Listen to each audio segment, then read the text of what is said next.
feel like everyone should jump out of a plane at least once.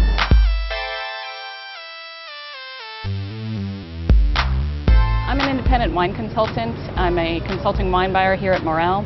I consult to other restaurants and retailers on their purchasing. I teach a lot of classes to people in the wine trade, to consumers, and also to business groups.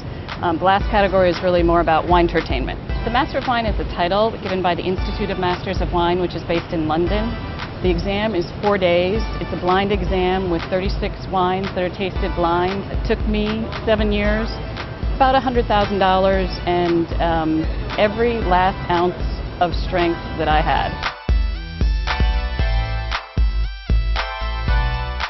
I'd always wanted to skydive. The first time I went was 2005. It was just the most exhilarating experience I'd ever had. I was hooked immediately.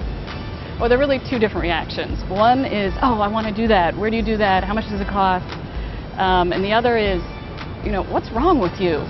Why would you jump out of a perfectly good airplane? I think it's very athletic. It's very good for staying in shape. And most of all, it's a huge stress release.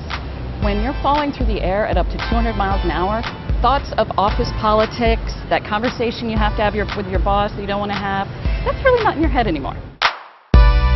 It's actually a lot more difficult than it sounds to manipulate this stream of air that's hitting you at 200 miles an hour.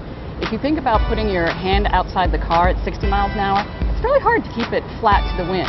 Now think about that force on your whole body at 200 miles an hour, triple that force. That's a lot of force. It's really a lot of work.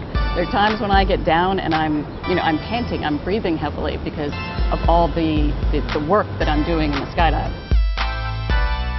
I skydive pretty much whenever the weather permits and whenever my schedule permits. Obviously, it's very cold in the winter, but most weekends in the summer I'm skydiving. Once you get certified and get your own equipment, it's not very expensive. It's only about $25 a jump.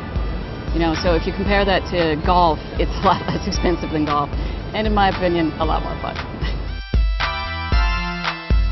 There honestly isn't a lot of connection between skydiving and wine. I think that what I like about them is the contrast. Wine is very cerebral, skydiving is so purely physical that I think that it's very refreshing for me to go back and forth between the two.